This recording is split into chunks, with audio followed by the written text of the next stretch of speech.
All right, this is AcidsVideo1, the real deal. What are you doing? I'm trying to record a video here. There will be. Get ready for bad jokes. Okay. So there's really two types of acids. There's a drastic difference between strong acids and weak acids. That's right. Get ready for some amazing handwriting, because that's going to be fun.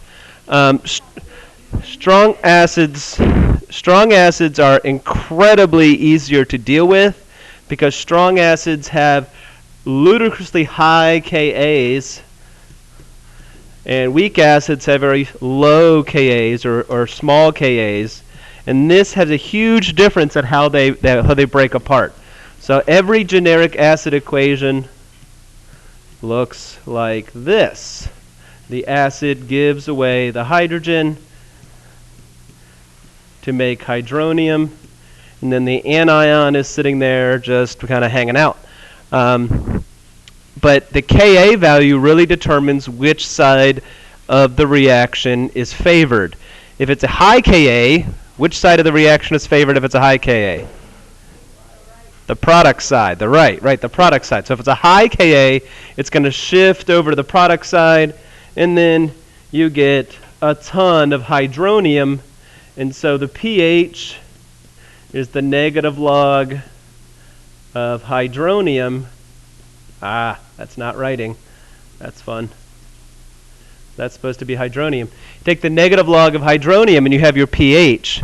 So whatever the molarity of this acid is, say it's 0.5 molar, if it's a very high Ka, it all shifts to the right. To imagine an ice table here. Just move that down for now. Oh, not all of it. Yep, you get to watch this on a video at some other point. Anyway, so this would all shift to the right, and you would have 0.5 molar H3O. And so you just take the negative log of that.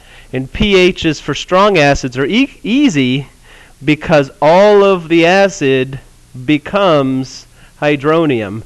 So the pH is directly related to the molarity of the acid. So you don't have to really worry about Ka if it's strong acid because it goes 100% to the right.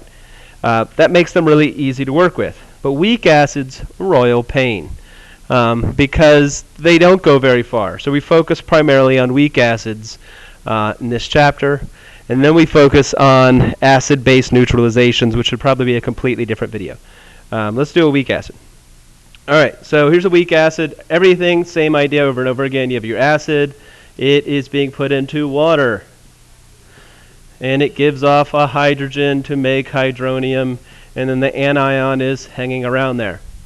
And the real key is the Ka. Let's pick a weak acid here. We have a question? Kyle's not a weak acid. Yes, that's on the video. No, that wasn't a very good joke, whoever told it. No, you're not getting credit for that joke. So weak acid, we'll just do a pretty common one. Let's say you have a Ka of 1.2 times 10 to the minus fourth. So the expression would be, the hydronium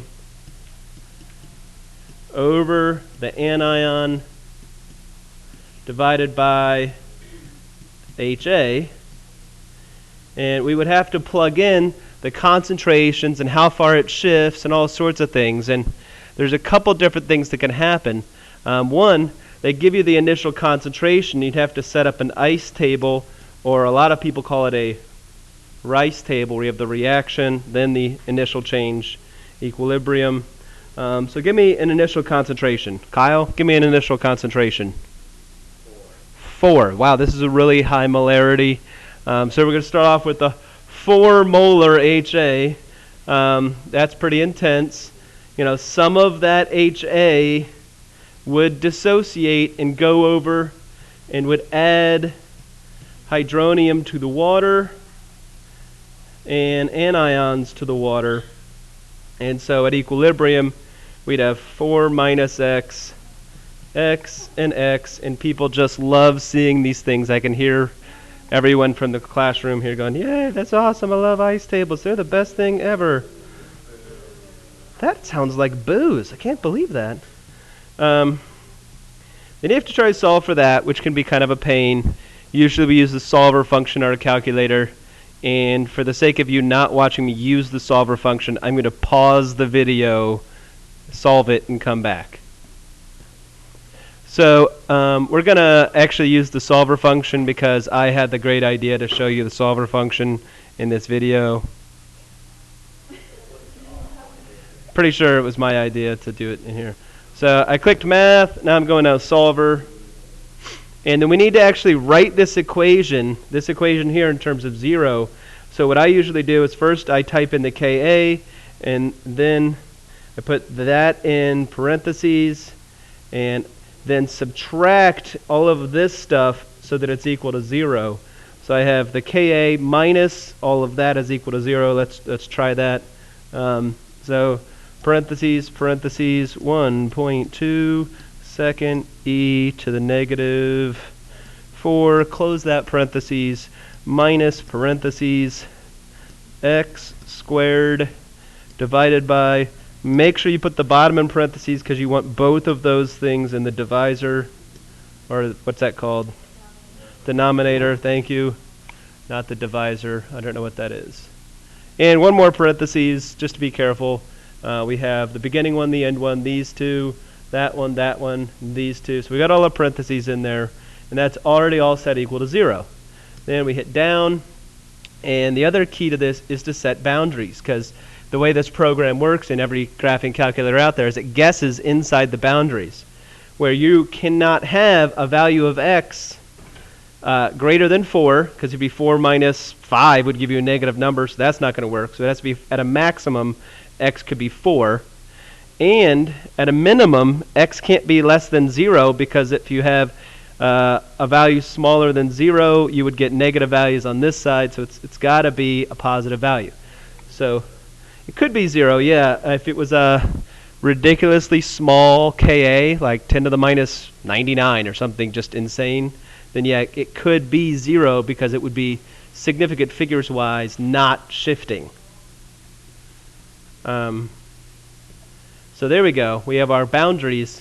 And then you have to tell x that it is between these two boundaries. So I usually pick 1 because that's between 0 and 4.